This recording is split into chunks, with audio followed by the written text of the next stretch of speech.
Hola a todas, soy Diana Restrepo y hoy vamos a hablar de la cultura del castigo. Esto puede sonar extraño, ¿qué es eso de la cultura del castigo? Y suena también un poco feo, y lo es. Sin embargo, en la cultura occidental, que es la que nos rige y rige todo el mundo desde que el mundo está globalizado y desde que empezó todo el proceso de colonización de los países europeos, la cultura del castigo, que es la que se consolidó en la cultura occidental, es la que nos rige. Vamos a entender un poco mejor esto que es. Y para ello vamos a partir de una idea fundamental. Si no puedes con ella, aprende sobre la prisión para gestionar mejor sus efectos. ¿Qué queremos decir con esto? Cuando atravesamos la situación del encierro propia o de un familiar o una persona querida, por supuesto, lo que queremos es eliminar ese encierro, salir de prisión, que esta situación, esta vivencia termine. Yo personalmente, como soy abolicionista, más adelante hablaremos de qué es esto, también quisiera que la prisión desapareciese y considero que es lo mejor para toda la sociedad. Pero mientras esto no sea así, y seguramente van a pasar muchos años antes de que esto sea una realidad, debemos aprender a entender la prisión, comprender su origen, su relación con los otros sistemas que se dan en la sociedad, para poder gestionar mejor sus efectos y defender también los derechos de las personas que allí se encuentran. Y para esto tenemos que empezar por hablar del control social. ¿Qué es el control social? Vamos a ponerlo de una manera sencilla. Quiero hablarles con sencillez para que me entiendan. Imagínense un grupo cualquiera. Piensen, por ejemplo, un grupo familiar, un grupo de amigos, un grupo de trabajo, un país, una ciudad, pero también podemos imaginar incluso un grupo de leones, de lobos, un grupo de perros salvajes, porque cuando hablamos de grupos no estoy hablando solo de los animales humanos, sino también de los animales no humanos. Todos los animales, incluyéndonos a nosotras como humanas, que vivimos en sociedad, que vivimos agrupados, agrupándonos con otras personas, tenemos que estar atravesados por mecanismos de control social. Es decir, no hay ningún grupo que no tenga mecanismos de control social. Es imposible de pensar. Imagínense ustedes que estos deditos son cada uno de los integrantes del grupo. Y así forman el grupo. Son individuos sueltos y forman un grupo. Ese grupo es un grupo porque está así junto. ¿Sí? También puede tomar esta forma, o esta, o esta, o esta. Puede tomar muchas formas. Todos los grupos son muy distintos. Las personas en Cali hablan con un acento, en Medellín con otra, en Bogotá con otro acento. Son grupos diferentes. Un grupo de amigos se viste de una manera, tiene ciertas expresiones. Entonces, independientemente de la forma que adquiera cada agrupación, ya dijimos humana o incluso de animales, siempre va a haber algo que hace que eso sea un grupo, que los una. Y todo eso lo podemos llamar mecanismos de control social. Es decir, en este gráfico, el mecanismo de control social sería como la fuerza que mantiene unidos estos dedos. Hay otro concepto importante allí y es el de desviación. No se equivoquen, no estoy hablando de nada negativo. Cuando hablamos desde una perspectiva científica en criminología, utilizamos la palabra desviación para hablar de los individuos que se salen del control social. Aquí hay un dedo que se quiere ir. Si varios dedos se quieren ir, esto se abre, pero el control social regresa a crear el grupo. Puede que cuando esto se abra, regrese de otra forma, porque las sociedades se van transformando con el tiempo. Nuestra sociedad no es igual hoy a como era hace 200 o 300 o 50 o 20 o incluso 10 años. Entonces, cada vez que hay desviaciones, cosas que se salen de la manera en que funciona la sociedad se va reacomodando, el control social hace presión y vuelve y se acomoda, pero lentamente con los siglos va sufriendo algunas transformaciones. Ahora, cuando decimos mecanismos de control social, ¿qué queremos decir? Pues que esas características que hacen que esa sociedad sea como es, tiene que tener algo dentro de su propio sistema social para que siga siendo así. El control social siempre va a tender a que las cosas no cambien. La desviación rompe eso, con muchas desviaciones con el tiempo, va cambiando un poquitico, pero el control social tiende a que las cosas no cambien. Bien, entonces, ¿cómo hay control social en los animales? Piensen un grupo de leones. El macho alfa entonces es el que manda y si otro quiere ser quien dice hacia dónde se camina, en qué momento se para a descansar, a dónde se va de cacería, debe pelear contra ese otro macho, enfrentarse a ver quién tiene más fuerza y ese será el que tome esas decisiones para todo el grupo. Así se ha establecido entre los leones. Cada grupo tiene sus propios mecanismos. Entre las personas tenemos también muchos mecanismos. Pensemos en la familia. Quiero que pensemos mucho en el ámbito familiar, porque la familia es como una sociedad en pequeñito y refleja mucho de esa otra sociedad más grande, que puede ser una ciudad, más grande aún que puede ser un país, y pues la sociedad humana completa en el mundo. Entonces, en la familia, pensemos, hay familias muy distintas. En algunas familias, si alguien llega tarde, imaginémonos un hijo o una hija adolescente, y le dieron permiso para estar hasta la 1 de la mañana y llega a las 3 o 4. Pueden pasar muchas cosas distintas. Puede pasar que no le digan nada, una familia permisiva. Puede pasar que saquen un rejo y palmada. Puede pasar que no le den dinero esa semana para sus gastos, o que en compensación tenga que limpiar la casa de esa persona sola por 2 o 3 semanas, o puede que no le vuelvan a dar permiso para salir, o que simplemente le echen cantaleta mucho tiempo. Hay muchas respuestas, pero algo pasará. Puede simplemente que la madre o el padre miren un poco feo a esa persona por varios días, le dejen de hablar. Muchísimas situaciones. Pero todo eso son mecanismos que se van desarrollando dentro de esa familia para que las cosas sigan siendo como son. Es decir, que si todos llegan a más tardar a la 1, eso siga siendo así. Bien, ese sería el control social. El control social se suele decir que se presenta de dos grandes formas. Un control social formal o informal. Es formal cuando hacemos un código, por ejemplo, el Código Penal. El Código Penal es un mecanismo de control social formal que tiene el Estado. Entonces el Estado, a través del Congreso, expide estas normas que establecen el derecho penal y todo el derecho. Ese es un derecho formal. Si una familia escribiera en una cartelera todas las normas que rigen la vida familiar, tendrían un control social formal. Sin embargo, en las familias suele suceder que el control social sea informal. Es decir, simplemente son cosas que se van dando con el tiempo, que a veces se hablan o no, pero no se dejan por escrito, formalizadas, preestablecidas, de manera rígida.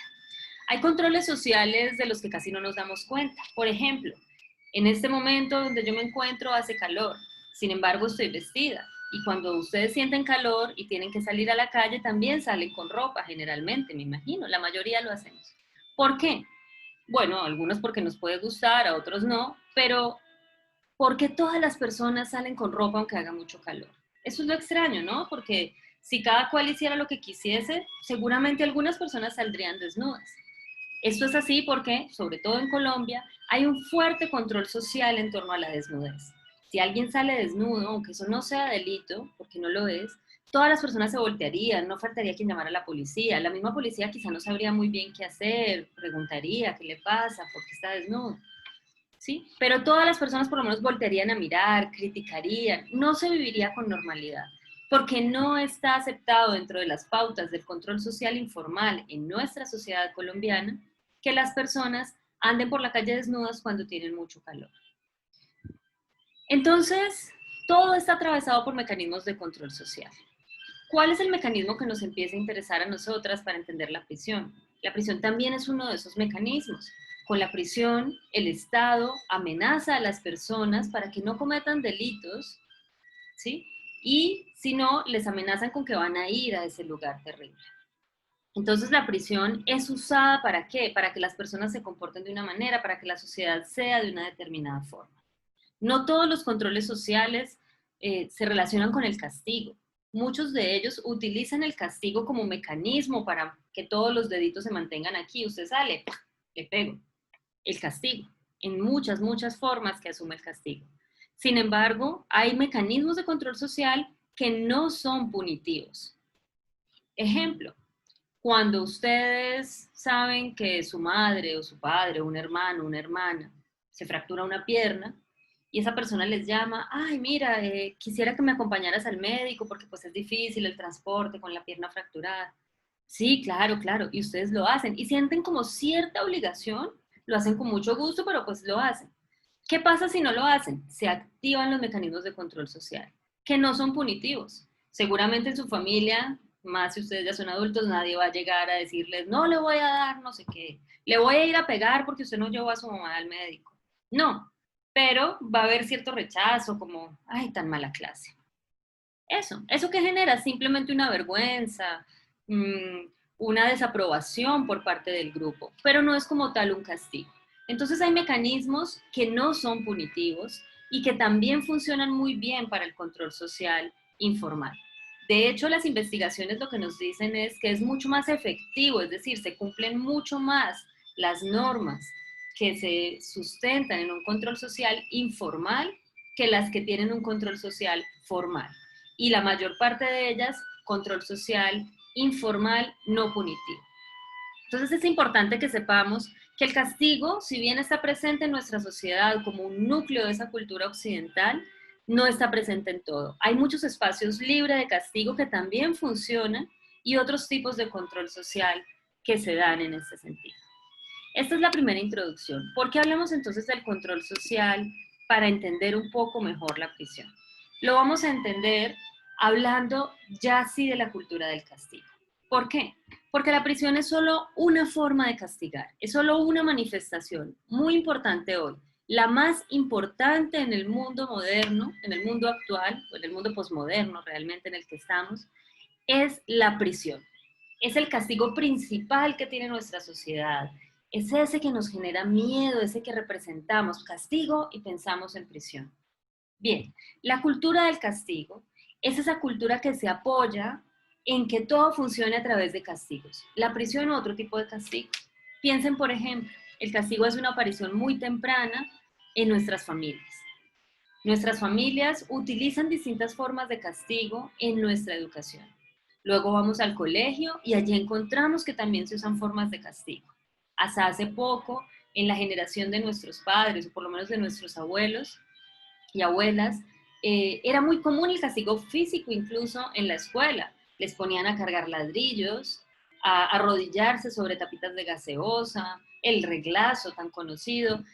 Ahorita, digamos, legalmente no se acepta el castigo físico en la escuela, pero sigue habiendo otras formas de castigo, ir a un rinconcito a reflexionar, pararse con el gorrito del burro, hacer una plan en medio de todo el grupo, alejarse del grupo, no ir a un paseo. Muchas formas de castigo, las mismas notas, una mala nota, perder el año. Entonces, vamos atravesando distintas fases de nuestra vida y esto va sucediendo, llega un castigo, llega el otro, vamos a la universidad y allí están las notas, vamos al trabajo y también el memo, nos echan. En nuestras relaciones personales, tenemos un novio, una novia, alguien, le castigamos si hace algo que no queremos, luego tenemos hijos, reproducimos esto. En todos los espacios de relación aparece el castigo, hace parte de nuestra cultura, de nuestra manera de pensar y de creer que debemos hacer las cosas. Pero eso tiene una base. La cultura occidental, ¿sí? Esa que se desarrolla en Europa y que luego con la colonización se expande por el mundo, que aquí específicamente en Colombia nos llega a través de la colonización española. Esa cultura se ha basado en el castigo porque ha partido también de una jerarquización. Hay una base común y aquí la palabra clave es patriarcado. Por eso ustedes están viendo un dibujo que se ha hecho para representar el patriarcado. ¿Y qué quiere decir eso? Las jerarquías. Cuando alguien se pone por encima de alguien. Ahí estamos hablando de una jerarquía. Y hay una jerarquía básica, fundamental, que es la jerarquía de una supuesta superioridad de los hombres sobre nosotras las mujeres, ¿sí? Y también de una idea muy importante y es esa idea de que supuestamente, que es una idea propia del patriarcado, supuestamente lo que es inferior tiene que ser sometido a lo superior. Entonces, todas las jerarquías que se dan en nuestra sociedad, que no son pocas, las que surgen por el dinero, por el origen familiar, por la educación, por el color de la piel, tantas situaciones que nos llevan a diferentes jerarquizaciones, ¿sí? Que ubican a las personas en distintos grados de poder frente a otras. Se basan en esa jerarquía original. El hombre se supone que debe estar sobre la mujer, ¿sí? Ese es el origen del patriarcado, es el sistema que conocemos. No tenemos conocimiento de sociedades muy antiguas que hayan vivido con otros sistemas. Se cree que esto fue así en un pasado muy remoto. Estoy hablando de mucho antes de Cristo, hace muchísimos miles de años. Y no tenemos referencias grandes de esto, solo tenemos referencia de pequeñas comunidades que no viven en sistemas así, que no parten de esa identificación de que el hombre es superior a la mujer. En nuestra cultura, aunque se haya avanzado en la superación de esa creencia, todavía seguimos estructurados a partir de jerarquías. Entonces, cuando la sociedad se jerarquiza, llega un punto cuando aparece el Estado en el que el Estado también se pone por ahí, en un lugar superior. El Estado manda sobre todas las personas que están en un determinado territorio. Y en ese ejercicio, en ese mandato, ¿sí?, el Estado empieza a utilizar distintas formas de castigo como mecanismo de control social. Para que se sigan las normas que el Estado establece, se establecen una serie de castigos. Entonces, el castigo ejercido por el Estado, el castigo penal, como lo conocemos hoy, ha tenido también una gran evolución. Y esa evolución del castigo que utiliza el Estado coincide con la evolución de los castigos que utilizamos en la sociedad, en la familia, en las relaciones, en la universidad, en el trabajo. Básicamente esa evolución podemos entenderla porque en el pasado, estamos hablando sobre todo del medioevo, el castigo se centraba en el cuerpo, era un castigo físico. Cuando ustedes ven películas de esa época, vemos a un verdugo que se pone un gorro y empieza a azotar y a desmembrar personas, y está ahí la hoguera para quemar a la gente. Este tipo de castigos que recaían sobre el cuerpo, que son conocidos en la teoría como castigos infamantes, eran muy utilizados en esa época. Cuando empieza la sociedad a transformarse en muchos sentidos, y especialmente cuando llega el capitalismo, cuando surge el capitalismo industrial, ¿sí?, y cambia la organización económica de nuestra sociedad, empieza a surgir la prisión como principal forma de castigo. Es muy interesante entender por qué surge esto. El tiempo pues no nos da para desarrollar esto a fondo, pero hay algunos materiales que se van a adjuntar en donde se puede mirar esta historia. Sin embargo, es importante entender, por ejemplo, piensen, ¿cómo empieza la prisión? La prisión realmente es bastante nueva. Algunas personas piensan que existe desde hace mucho tiempo porque pensamos, bueno, pero por ejemplo a Jesús lo metieron en una prisión, pero esa no era una prisión, no era un castigo de prisión. ¿Por qué? Porque en el pasado a las personas las encerraban solo para garantizar luego el castigo. Cuando encerraron a Jesús no era porque ese fuera su castigo, estar ahí encerrado en una mazmorra, sino mientras decidían qué se iba a hacer con él. Su castigo fue decidido y fue ser crucificado, y entonces ya lo sacaron de allí para imponer el castigo. En esa época, en la época de Jesús, el castigo principal para el Imperio Romano era la crucifixión, la pena de muerte a través de poner a una persona en una cruz hasta que muriera. Entonces, el castigo, como ven allí, todavía era muy enfocado al cuerpo. Esto va evolucionando muy lentamente hasta que en la actualidad la tendencia es a que el castigo se centre mucho más en el espíritu, en la libertad interior y un poco menos en el cuerpo. Sin embargo, estábamos hablando de ese momento importantísimo de surgimiento de la prisión. Cuando surge la prisión, entonces, hacia finales del siglo XVIII, hacia finales del siglo XVII, finales del siglo XVIII, principios del siglo XIX, ¿sí? Por allá, por 1800, surge la prisión como castigo. Es decir, a las personas ya no se les dice la encierro mientras veo como la castigo, sino que su castigo va a ser el encierro, va a ser pasar tantos años en prisión. Y desde que ese momento de surgimiento la prisión ha cambiado mucho. Lo vamos a ver en la sesión que sigue. ¿Qué me interesa por ahora resaltar? Más allá de la precisión de las fechas, de cómo ha ido cambiando la prisión, es que la prisión no siempre ha existido. Y si no siempre ha existido, no tiene que existir por siempre. Esa es una idea muy importante. Ahora, el encierro que se da en la prisión, esto es importante que lo sepamos, se empezó a experimentar con el encierro de las mujeres. A las mujeres nos han encerrado mucho antes que a los hombres. En primer lugar, en las familias. Todavía hay países donde las mujeres y lugares donde las mujeres siguen encerradas en sus familias.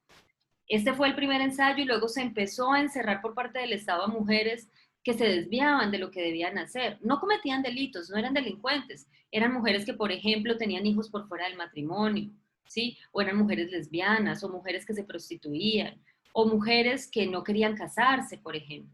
Entonces, estas mujeres eran encerradas en estas casas de corrección para mujeres, ¿sí? Y el experimento con estas mujeres en el encierro fue el que sirvió para luego establecer los modelos penitenciarios. las prisiones que conocemos hoy. ¿Cómo gestionar a toda esa gente allí encerrada? Se experimentó primero en las mujeres y luego el Estado lo asumió como pena principal. Ahora, la prisión y sus distintos sistemas también ha ido cambiando en el tiempo. Desde que surgen hasta nuestros momentos actuales, ha presentado distintos cambios que los veremos más adelante. Entonces, recapitulando, es muy importante entender, el control social está presente siempre, pero no siempre tiene que ser un control social punitivo o castigador. Sin embargo, en nuestra cultura, el castigo está presente en todos los ámbitos sociales y hace parte de los principales mecanismos de control social. Uno de ellos, uno de esos mecanismos de control social actual, es el que tiene el Estado con el derecho penal. Y el principal mecanismo de castigo del derecho penal es la prisión desde que surge en la historia de nuestra sociedad, en la modernidad, ¿sí? Al terminar la Edad Media con el surgimiento del capitalismo, surge también la prisión como pena principal y es la pena que se utiliza actualmente en todo el mundo. Así que la prisión, es un mecanismo de control social que utiliza el castigo buscando controlar la desviación que en el caso del derecho penal se va a llamar delito. Estos son conceptos un poco técnicos, pero vamos a ver cómo nos ayudan a comprender por qué existe la prisión, cómo funciona y qué podemos hacer para repensarla también.